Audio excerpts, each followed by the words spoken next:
Over time, grout can start to look tired, discoloured, crack, or even chip away. If this has happened at your place, then consider removing the old grout, ready for new grout. Hi, I'm Annette, and this is how to remove grout from tiles. Let's get into it. To remove grout, you'll need a few basic tools. If you're doing a small area, you may be okay with a small hand tool, like this small grout saw.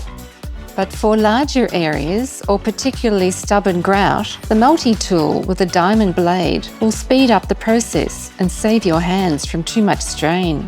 No matter if it's a large or small area, it's a good idea to wear knee pads like these to help protect your knees. Position your grout saw over the grout line. Apply firm, steady pressure and begin to saw back and forth.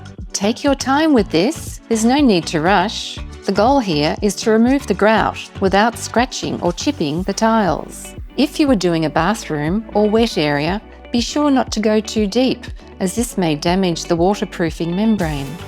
As you work, you'll notice the grout grinding away. Use a vacuum or brush to clear away the dust so you can see your progress. Continue along the grout lines until you've removed all the grout you want to replace. And there you have it. Your tiles are now grout-free and ready for the next step. If you like this video, make sure to check out our other instructional guides. We've got plenty of DIY advice online to help tackle your next project with confidence.